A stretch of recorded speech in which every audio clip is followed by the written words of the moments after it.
عليه الصلاة والسلام عباداتك إلهي اللي وقلنا وهذا وكمل لما مسلمون انت اسكو خلاف سرين ما جرتو ولما توحيد هذا محل النزاع عين لك ارتابها بون هذا دركت مسألة اسكو خلاف سيئة وحل اسكو خلاف سيئة اكزاكتلي محويين لك ارتابها في عن النبي صلي جيسو وعباده qofkii badsan kare kaste muslime ha badsado saxaabi baa uu yimo wuxuu yiri ilaahay rasuulkiisa markaan ducaysanayo ducadayda gaarka ah rubuc wax ku dhadhoobaan adiga ka dhiga haddaad doonto ka badso buu yiri wuu soo waday nus baa ka dhiga haddaad doonto ka badso wuu soo waday markii dambe yiri haddaad ducada oo dhan ba adiga salligaaga ka dhigi haddaad ka wada dhigtay buu nabigu yiri hammigaaga ilaahay kaaga filaanaya idan salliga nabigu calayhi salaatu wasalaam iyo badsiga la badsadaa waa min addiin hamiga alla kaaga warwar adduun oo dhan baa kaa ba'aya haddii problem kasta ku qabsado intaad halkaa fadhiisatay nabiga salligiisa aad badsato uu kaa tegaya soo qolada psychologigu ma yidhahdaan waxaan sameeya kan sameey halkaa haddaad fadhiisato ama tasbiixsato ama salli nabi qaado waa kaa tegaya idan salliga nabigu calayhi salaatu wasalaam waa diintuu ka mid yahay kalgacalka nebi maxamed la jeclaadana waa min addiin bale wuxuu gaarsiisay in lagu amray aabbaha iyo hooyada iyo intaad dhashayba inaad isaga ka horumariso ka jeceshahay inaad nebiga jeclaato macnaheedu waxa weeyaan warkiisu inuu kaala weynaado cid kastoo kale marka alla laga yimaado warkii isaga inaad warkiisa ka horumariso kamaalu liimaan ama iimaanka dhammaystirankiisuna wuxuu ku xidhan yahay sida inuu nebiga u jecelay calayhi salaatu wasalaam jacaylkiisana waxyaabaha tilmaamo waxaa ka mid ah qul in kuntum tuxibuuna allaha فاتبعون يحببكم الله إن نسجر راعنه سؤال سويدين تلي مركا ما أها النبي محمد وينين تيسه كما هذلين قفك مسلم كي كتو دانا وكو قالوا بيا واضح صوت اسمع قفك مسلم كي النبي محمد وينين تيسه كضاد قليا وكو قالوا بيا وهم حي مركا علادو حاجة كجرتا علادو وحي كجرتا maalintaa in la xusaamo tahay qaab loo weynaynayo isku wada fursanna inaynu weynayno laakiin qaababkii layna faray inaynu nebiga u weynayno maalintaa in la xusaamo ku jirtaa nebigu inooma sheegin isaguna ma xusin saxaabadii la joogtayna ma xusin taabiciintii ka dambaysana ma xusin madaahibta afarta ah culammadaynu ku naqaanayna may xusin haddaa xagay ka timi waa dambay muslimiinta badh ayaa la yimaada taarikhyahanada badh إمام المغريزي في كتابه سوق الطغرانيو waxay soo bilaabantay bay ku tilmaamaan dawlad Faatimiyya markii ay joogtay Masar dawladii ka talinaysay Ubaydiyinta loo oran jiray qolo Shiica ahay ayaa waxay keentay 6 mawlid 6 birthday mawlidku waa birthday 6 birthday in la xuso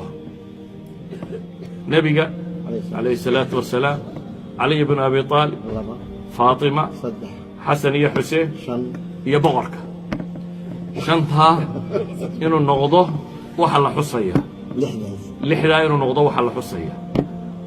دولة دي شيء عدا هيد بالرفيدي مركي الرفيدي نمكي ما يشغب صدي وعلى ور شنطة شيء عدا أنا قطور النبي أنا أسكح حسن شنطين وكت كنا ويا حسين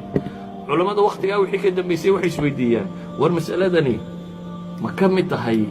وحي دين توينو شيء يسمى كمان بدها علماء ده برضو حيل هذا ور اللي بيكون متشرت هذه النبي قال حصوا كاسي علماء بدن إنه حيلين ور روحني مسؤول لكن أنا هالكلام هو شيء يا وحاصلنا كبحثن هذا ما قشوا مسألة ده النبي قوم الصمينين أما صحابة دي ما الصمينين كما الصمينين سؤال بنكوي دينية نبي محمد سيدو قال له عابد السكب بدن ميادو عابد كريسة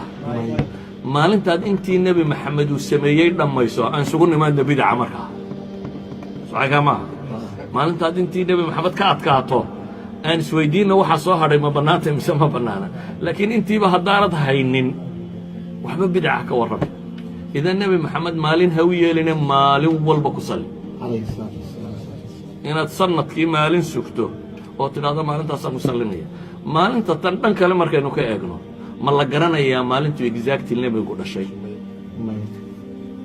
تاريخ دي عربية ده هوري وحيقول لي أنت سيدي تاريخ دي صومالي ده صومالي ده بادية كل دلتا سيدي علامة سنشرين لما وحبي علامة سنشرين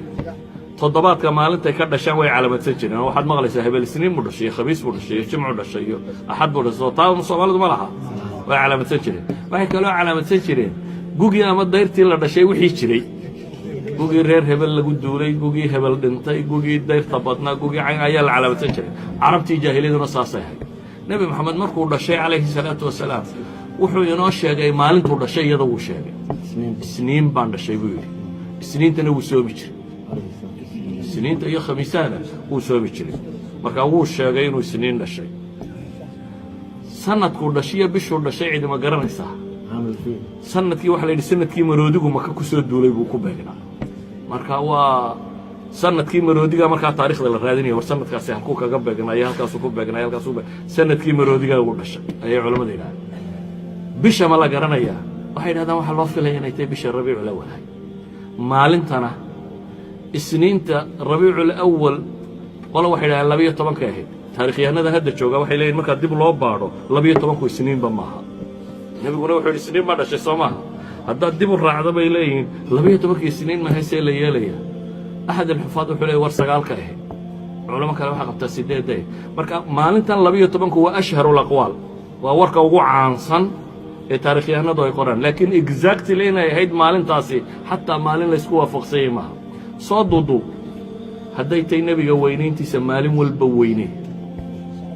12 rabiicul awal ha sugine sanadkoo dhan weyne maalin kasta ku salli maalin kasta waxaad u samayn karta nebi maxamed calayhi salaatu wasalaam u samay hadday tahay maalintaasi miyay diinta ku soo aroortay waxaa dilla ammaan arag anugu wallahu aclam